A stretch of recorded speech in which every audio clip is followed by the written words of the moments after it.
Bonjour et bienvenue à vous sur votre chaîne d'apprentissage YouTube préférée. Alors, aujourd'hui, nous allons traiter un exercice classique niveau baccalauréat, mais très important, car cet exercice vient presque toujours. Donc, dans cet exercice, nous allons réviser tour à tour le théorème de la composition des fonctions, réviser le principe de récurrence afin que vous puissiez l'utiliser sans ambiguïté, quel que soit l'exercice qu'on vous propose, étudier les suites associées aux fonctions, réviser les critères de convergence d'une suite et pour conclure, donner les propriétés sur la limite d'une suite. Alors, nous allons passer donc au but du jour.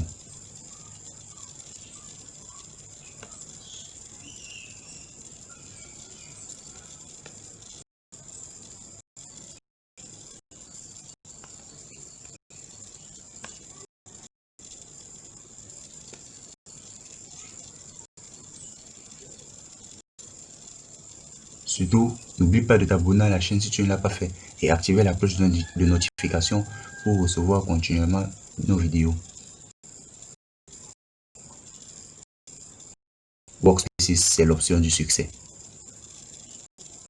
Alors, voici l'exercice qui nous est proposé. On dit soit f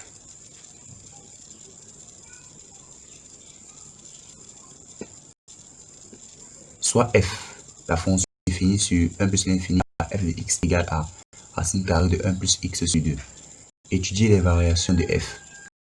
Deuxième question, soit u de n la suite définie par entre parenthèses u0 égale à 1 demi, u de n plus 1 égale à f de n. Démontrer que pour tout n appartenant à grand n, on a 0 inférieur à u de n qui est inférieur à u de n plus 1 qui est inférieur à 1. On déduit que la suite de n converge.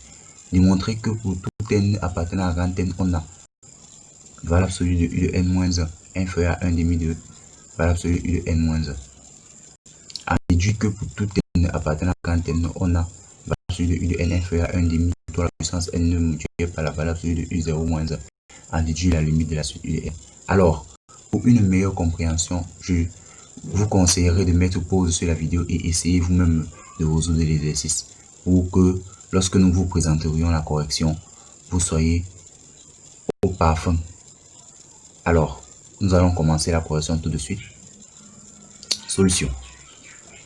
En ce qui concerne la première question, là où on demande d'étudier la fonction f, là maintenant, on va vous parler du théorème de la composition. Bien sûr, vous auriez pu, pour étudier la fonction f, poser, comme l'exercice l'a proposé, racine carrée de 1 plus x sur 2, étudier les variations de racine carrée de 1 plus x sur 2 et dresser le tableau de variation et tout, en fait, pour donner son sens de variation. Mais bon, ça c'est une méthode classique. Nous sommes là pour vous apprendre des méthodes renouvelées, des méthodes très intelligentes et puissantes. C'est pour ça que nous allons vous parler donc du théorème de la composition. Voyons donc que f est égal à h en g, où g est défini comme étant la fonction 1 plus x sur 2 et h est défini comme étant la fonction racine carrée de x. La fonction g est strictement croissante sur moins l'infini plus l'infini, de même que la fonction h. Donc, leur composé sera croissante sur moins 1 plus l'infini. C'est quelque chose que vous devez retenir. La composition de deux fonctions croissantes est croissante. C'est donc comme ça qu'on vient tout juste avec le théorème de la composition des fonctions d'étudier la fonction f sur l'intervalle moins 1 plus l'infini. Avec ce théorème, on a pu gagner en temps, contrairement à celui qui aurait posé f égale à racine carrée de 1 plus x sur 2, qui aurait dérivé, qui aurait calculé, vérifié où ça s'annule, qui aurait tracé le tableau de variation pour avoir les variations. Là maintenant, le théorème de la composition nous a libérés en disant que la composée de deux fonctions croissantes est croissante. Bon, deuxième question. Pour la deuxième question, on nous a dit de montrer que 0 est inférieur à u de n, qui est inférieur à u de n plus 1, qui est inférieur à u de n, qui est inférieur à 1. Donc, on va montrer ça par récurrence. Sachez déjà que pour les suites définies par récurrence, toute démonstration qu'on va vous demander faisant intervenir u de n et u de n plus 1, vous devez le faire par récurrence. Maintenant, voici la propriété que a posées. On va vérifier l'initialisation. U de 1 est égal à quoi? C'est racine carrée de 1 plus U0 sur 2 plus racine qui est égal à quoi? À racine carrée de 3 sur 2. On obtient donc évidemment 0 qui est inférieur à U0 parce que U0 c'est 2 qui est inférieur à U1 qui est inférieur à 1. Donc P de 0 est vrai, la propriété est initialisée au rang 0. Ça, c'est la première étape d'une démonstration par récurrence, l'initialisation, qu'on vient de démontrer. Maintenant, on va passer à la seconde étape. On va supposer que P de n est vrai, quel que soit n en grand n. Supposons P de n est vrai. Et on va montrer. C'est ce qui veut dire que admis que ça là est vrai. Et on va montrer que P de n plus 1 est vrai. Donc, on va montrer que 0 est inférieur à U de n plus 1, qui est inférieur à U de n plus 2, qui est inférieur à 1. C'est ce qu'on doit montrer, que P plus 1 est vrai. Maintenant, utilisons la propriété, utilisons le fait que la suite U de n est associée à la fonction f. C'est que la fonction f est strictement croissante sur l'intervalle 0, 1, puisqu'elle est croissante sur l'intervalle moins 1 à plus l'infini. Et 0, 1 est un intervalle qui est inclus dans moins 1 à plus l'infini. Donc, par ricochet, la fonction f est strictement croissante de 0 à 1. Maintenant, on va donc, comme elle est croissante sur 0 à 1, en composant toute cette énergie par f, on ne change pas le sens des égalités parce que la fonction f est croissante. Quand on compose, donc on obtient f de 0 qui est inférieur à f de u de n qui est inférieur à f de u de n plus 1 qui est inférieur à f de 1. Or, f de 0 c'est racine de 2 sur 2. F de u de n, rappelez-vous, f de u de n c'est u de n plus 1. Et f de u de n plus 1 c'est u de n plus 2. De plus, f de 1 c'est 1. Donc, racine de 2 sur 2 ici, c'est supérieur à 0. 0 est plus petit que racine de 2 sur 2. Bon, on peut conclure que 0 est plus petit que racine de 2 sur 2, qui est plus petit que u de n plus 1, qui est plus petit que u de n plus 2, qui est plus petit que 1. Donc, 0 est inférieur à u de n plus 1, qui est inférieur à u de n plus 2, qui est inférieur à 1. Ainsi, la propriété P de n plus 1 est vérifiée lorsqu'on a supposé que P de n est vrai. Donc, on peut donc conclure que P est héréditaire à partir du rang 0. Et du principe de raisonnement par récurrence, on a déduit que P de n pour tout n appartenant à grand n est vrai. C'est-à-dire quoi? 0 est inférieur à u de n qui est inférieur à u de n plus 1 qui est inférieur à 1, quel que soit n appartenant à grand n. Ensuite, on nous déduit que la suite u de n converge. Clairement, on vient de montrer que u de n est inférieur à u de n plus 1. Donc, la fonction, la suite u de n est croissante parce que u de n est inférieur à u de n plus 1. Maintenant, on a montré que u de n est aussi inférieur à 1. Donc, u de n est majoré par 1. Qu'est-ce qu'on dit d'une fonction qui est croissante et qui est majorée? Elle converge. C'est ça les différents critères. C'est un des critères de la convergence d'une suite. Une suite croissante et majorée converge, de même qu'une suite décroissante et minorée.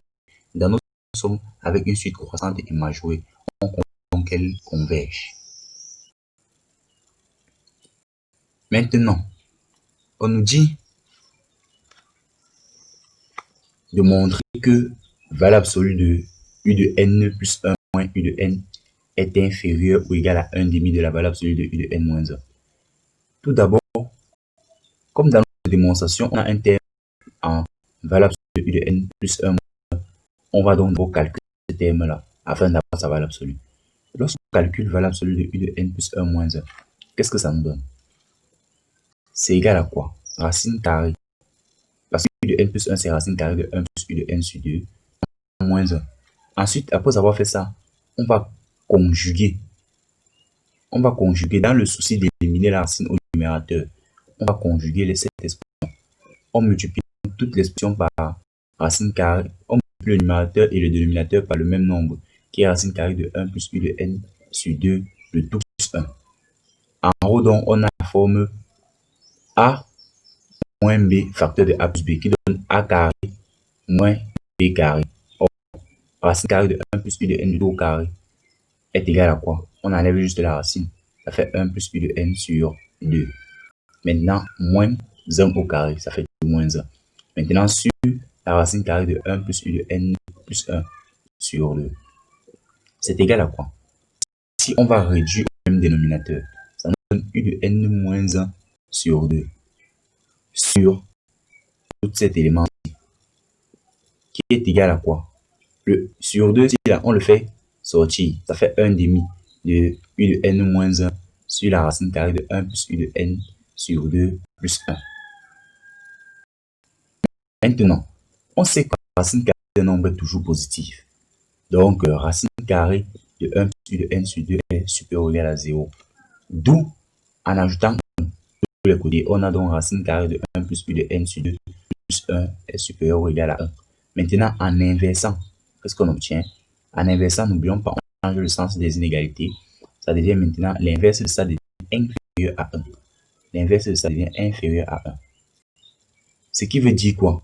En multipliant cette égalité-ci par 1 demi de u de n moins 1, ça va faire 1 demi de u de n moins 1 divisé par racine carrée inférieure à 1 fois 1 demi de u de n moins 1.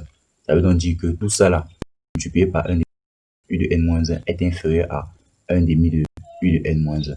Donc, tout ce calcul-ci est inférieur ou égal à 1 demi de u de n moins 1.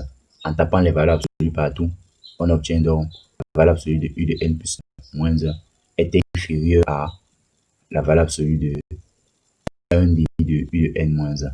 D'où ce résultat-ci. Ensuite, on nous demande de démontrer que la valeur absolue de u de n moins 1 est inférieure à 1 demi tout à la puissance n fois la valeur absolue de u0 moins 1. Bon, on peut le faire par récurrence. Ça passe. À l'initialisation. L'initialisation nous donne quoi? U0 moins 1 est inférieur ou égal à 1 demi à la puissance 0 fois U de 0 moins 1. Or, 1 demi à la puissance 0, c'est 1, non? Donc, on a bien effectivement la valeur absolue de U0 moins 1 inférieur ou égal à la valeur absolue de U0 moins 1. Donc, P0 est vérifié. Maintenant, on suppose Pn et on veut montrer P de n plus 1.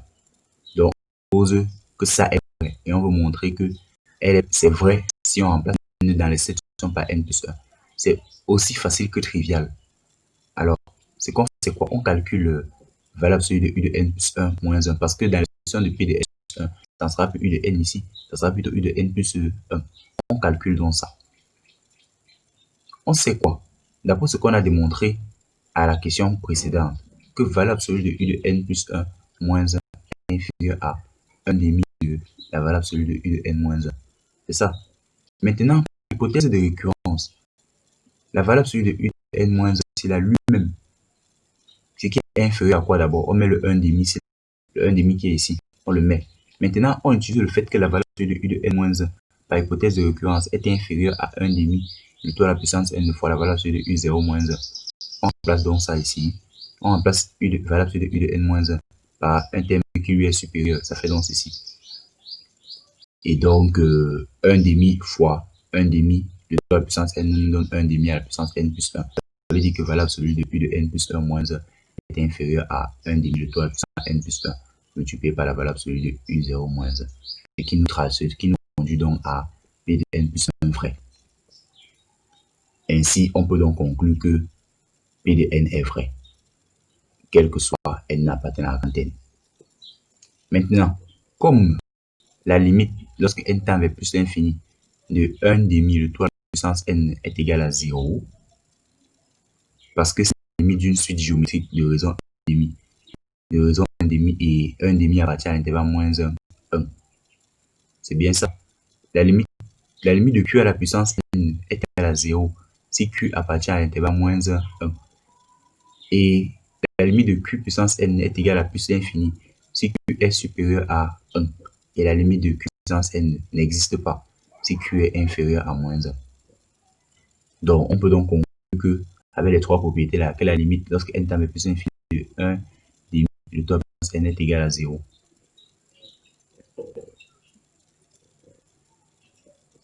Ce qui nous fait donc conclure quoi? Que limite lorsque n tend vers plus l'infini de valeur absolue de u de n moins est égal à 0. Pourquoi? Parce qu'on a démontré précédemment que valeur absolue de u de n moins 1 est inférieure à 1 demi. Le taux à puissance n fois la valeur absolue de u0 moins 1. Si cet élément-ci tend vers 0, ça veut dire que tout cet élément-ci là tend vers 0. Donc, on a une valeur absolue, la limite de la valeur absolue qui est inférieure à 0. Or, la valeur absolue étant toujours positive, ça ne peut être que la limite de u de n-1 est égale à 0. C'est pour ça qu'on se permet d'écrire ça. Limite, lorsque n tend vers plus l'infini de valeur absolue de u de n-1 est égal à 0. C'est en utilisant les propriétés de la valeur absolue. Maintenant, vous avez bien vu dans votre cours que lorsque on a la limite, lorsque n tend vers plus l'infini de la valeur absolue d'une suite moins L est égale à 0, ça veut dire que la limite de la suite est égale à L. Dans notre cas, L vaut 1. Donc, on conclut que la limite lorsque n tend vers plus l'infini de u de n est égale à 1. Alors, c'est tout pour cette vidéo. Merci de nous avoir suivis. N'oubliez pas de laisser vos commentaires et vos suggestions. N'oubliez pas de laisser vos problèmes et vos suggestions en commentaire pour que nous puissions les traiter dans une nouvelle vidéo. Surtout, abonnez-vous à la chaîne et activez la cloche de notification pour recevoir nos prochaines vidéos. Car ici, c'est l'option du succès. À la prochaine vidéo.